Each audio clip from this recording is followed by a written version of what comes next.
This week, I sat down to look into every single financial model video on YouTube, and they all just focus on the spreadsheet part. Hi all, and welcome to this video. So now what we can do is we can do exactly the same. And yes, of course, a financial model is a spreadsheet, and we are going to get to spreadsheets today. But before we even touch spreadsheets, we need to get on the same page about what the financial model is, how it should work, and the most common mistakes that startup founders make while doing a financial model. Because it is a spreadsheet at which you throw data, you throw expenses, you throw assumptions about the business, you throw real benchmarks from other companies, and on the other side, this spreadsheet spits out some key company questions. But these are super key company questions. Some of them are really urgent, like almost like life and death questions for your business, like how much runway do you have?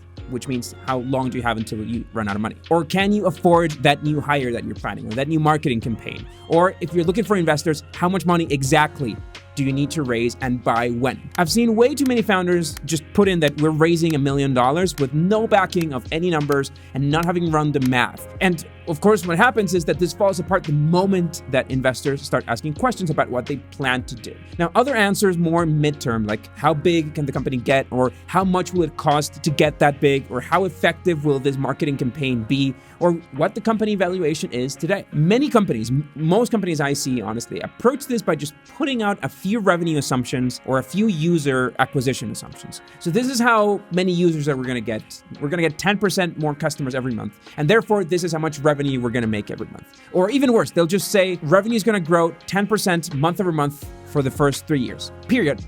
And to do that, we're just going to put a number for what we plan to spend on marketing. And this is the team that we need to hire. And this, of course, makes no sense. The right way to do this is to understand the drivers of your revenue and to think of revenue as the effect, not as the cause. This approach is called driver-based financial modeling or driver-based planning. And in this video, I'm going to teach you everything that I know about it. We're going to draw some diagrams for a few common financial models together, and we'll get to turning that logic into an actual spreadsheet.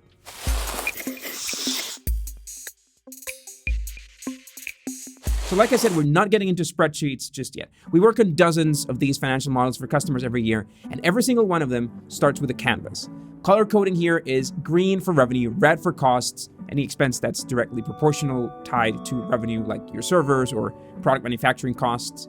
And then blue is for SG&A, that's sales, general, and administrative expenses. Pretty much every other expense the business makes will fall into SG&A.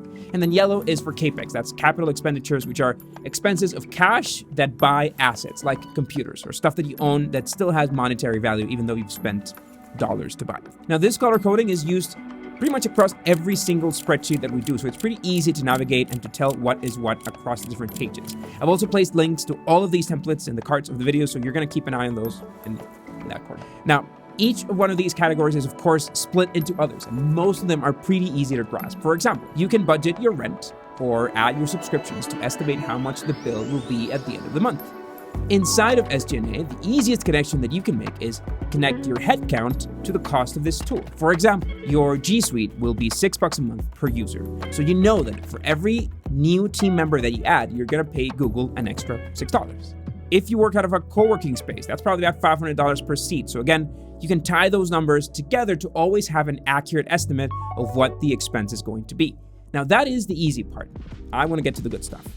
Now, if we were to draw out the model that I mentioned, the one that doesn't work, that's a model in which revenue is the input, so that's the driver. So you input revenue, and then that drives hires and marketing costs. But again, that's of course not how things work in real life. In real life, you spend money on a campaign, and then that campaign drives conversions. Or you spend money on a sales team, and then that sales team will drive new leads down your conversion funnel.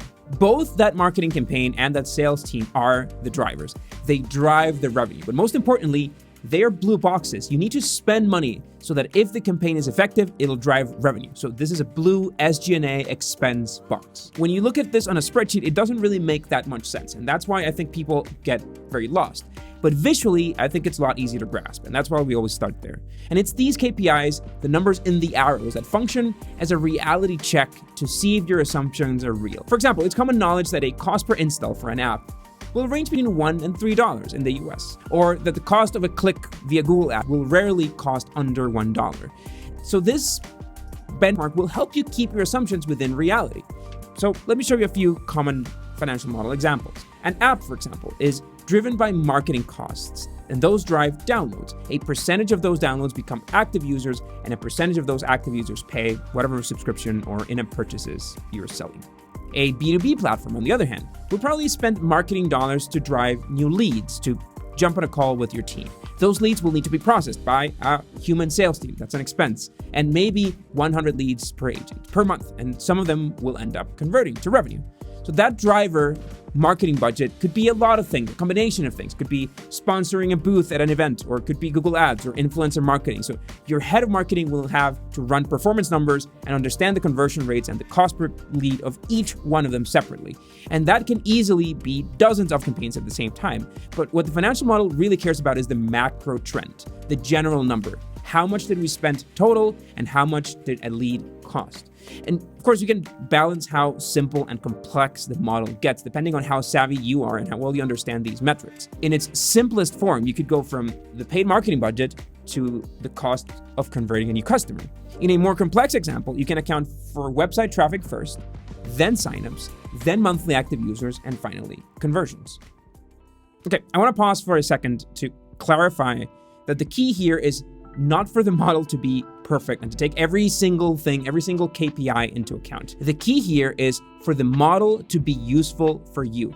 I'm on our company financial model maybe twice a week, always budgeting and estimating and finding new KPIs that we need to track. It needs to be easy to manage and respond to the needs of your business. It starts simple and it gets more complex as your business evolves, as you start to understand these spreadsheets a lot better. So what you can see here is that all of these revenue lines that we've talked about, they're all driven by an expense. When you're adding your own assumptions into the model, what you can't really control is how much you spend on a campaign or on a team, and how well it works by improving your product and bettering your conversion rates. That means that your assumptions are always grounded. There is no such thing as a 1 cent cost per click. There's also no such thing as a 100% conversion rate. It's also extremely unlikely that if you doubled your marketing from one month to the other, the same numbers will hold up, because aggressive spikes in spend usually lead to less efficiency. Now, there is one single exception to this, a driver that is not directly tied to an expense. There's only one, and it's organic traffic. Our business is built on organic traffic. We get about 1 million views a month on this YouTube channel, about 300,000 visits per month on our website. And that is not tied to an expense, at least not directly. If I go and double our media team next month, we won't get double the number of views on YouTube. It's not proportional. Same if we double our content, our SEO team, because it just doesn't work like that. But it does work. So to me, organic traffic is really the only exception of a driver that is not proportionally tied to an expense. And we will allow it in a model as long as it's taken into account as a reasonable expectation. So when using organic traffic as a driver, you have to keep 3 core rules in mind. 1, make sure that you're budgeting the team that will cause that to happen, even if it's not directly tied to that growth. 2, make it reasonable. Maybe look at your competitors' traffic. And 3, know that the more traffic you get to a website, the lower the conversion rate will be. This is because SEO depends on content, and a lot of your traffic, this extra traffic that you're getting, will be to blog posts or people reading, but not necessarily ready to convert. If your website is mainly landing pages, those of course will convert much, much better. Okay, so we've covered all these drivers. Now let's zoom into these revenue lines. We have modeled the cause for the growth, so we can look into the effect. So let's take the simplest case of an e-commerce platform. That's a combination of paid traffic and organic traffic that'll drive new orders into the platform. In the simplest approach possible, you could take that expected number of new orders per month converted from this traffic and then multiply it by an average order size in dollars or currency. You don't need to model and map every single SKU in your inventory. If you take the average order size and the average margin or the average markup that you're putting on products, that should give you a decent estimate of how much revenue and how much profit you're going to be getting. Now, that revenue must, of course, be tied to an expense, which is the products themselves and the shipping per order. And then SaaS is, of course, my favorite example. I see a lot of companies struggling to add plans to this, to break down how many people are going to convert to each one of these plans. But you don't really need that, at least at first. You can just use the ARPU. That's the average revenue per account or average revenue per user. So if you have a $50 and a $100 plan, chances are your ARPU will land somewhere in the middle. And you can use that estimate for your MRR. Multiply that by the number of new conversions. And then, of course, you have to account for churn. Customers don't stay forever, so you have to account for those monthly cancellations. Churn sucks. It's like startup cancer. We made a whole video about it. The point is that the numbers your model uses, these inputs that drive everything else, they're KPIs. And they're KPIs that you don't have to make up. You can ask other startups in your industry. And the very moment you have some real user data for your platform, you can plug those values and then create an estimate that's very realistic. In SaaS, for example, you can even tie in your MRR or your active customers to your server and infrastructure costs. Those might be close to zero today, but you need to know what those will look like when you have millions of customers. And when you're doing driver-based modeling, you can also create other connections to other expenses. For example, you can assume that for every 1,000 active customers on the platform, you're gonna need to hire a new customer support agent, which are themselves already tied to the Google Workspace cost and the Office cost that we talked about earlier. At the end of the day, you have a model that does the homework for you, but nothing works unless you understand this thing first, this that we've been going through. We've done hundreds of these models, enough to know that that part is so key. Okay, so I want to spend some time on the spreadsheet now, showing you how all these diagrams connect into numbers on a spreadsheet. But let me give you one real live example now. We have this new plan on Slidebean called the Financial Modeling Workshop, where we handhold you in building a financial model for your business. So for example, on day one, we give customers a blank model so they can start playing around with it. And then the plan includes 2 hours a month with a senior analyst that helps them build this diagram and helps them focus on what's more urgent for their businesses. And it includes 6 hours of our spreadsheet team to actually build the functionality on the spreadsheet, which is just spreadsheets, formulas, stuff. And since I'm training the new expanded team that's running this, I'm actually going to be leading the next 10 projects that we book. So I'll play that senior analyst role and you would get a couple of hours of me every month. So the idea with this thing is very much a teach a founder to fish approach. So we want you to take what you need to learn and then to be on your way. It's not a plan that you stick around forever. So I'm dropping links below if you feel that this is something that might be useful to you, or if you want to get on a call with our sales team to learn more. And then of course, this is how the model looks like in general. The spreadsheet, like I said, is this blank financial model that has been available as a free download for a while. Everything here is already connected. Revenue is connected to costs, to SG&A, to CAPEX, and they're all connected to the summary spreadsheets, to your financial statements, either monthly or annual. We also build a cap table, so if you intend to raise capital, you can also run assumptions on how much equity that is going to cost you and your co-founders. So on this spreadsheet, you can actually start bringing in your expenses. For the team and the salaries and the benefits, we actually built a separate sheet where you can manage all of that. But then the tough part here is that you have to bring this diagram into the model. My recommendation to keep things organized is to place all the inputs and the assumptions on the projections page. That way, everything that you have to input, everything that you have to change is controlled from a single page, so you don't have to be jumping across spreadsheets on the model. And keeping everything on the same page would eventually allow you to run scenarios. For example, to compare what would happen with one set of variables versus the other set of variables. But I don't want to get ahead of ourselves. The idea now is to list all these drivers because they're going to become inputs. They're going to become variables that will cause changes in the model, new calculations in the model. So a common practice that I use is to make variables blue and results black. That way you know which numbers you're supposed to be changing and which ones you're not supposed to touch. So here's how that e-commerce model ended up looking once we put it into the spreadsheet.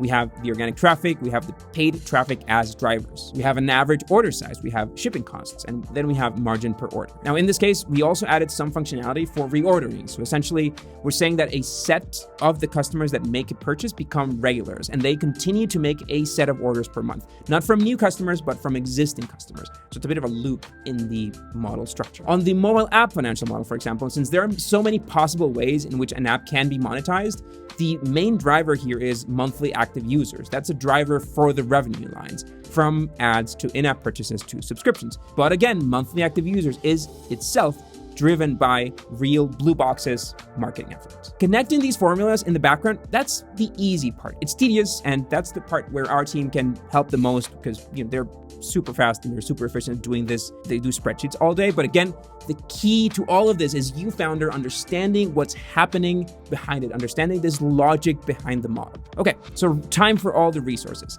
The blank model, that's available as a free download, link below. We've standardized templates for the most common scenarios, and they're all available for our Slidebean customers, so you can sign up for that with the link below. And then last but not least, if you need my team or myself to build a model more like this turnkey service, you should chat with our sales team. I'm linking that below as well. Hopefully this video allows you to zoom out, from the numbers and the spreadsheet and just to understand the logic first before getting into building. For you to understand this logic, for you to get this is the absolute key takeaway that I want you to take from this video. Because if you understand this, running your startup will be a lot easier from now on. Thanks a lot for watching.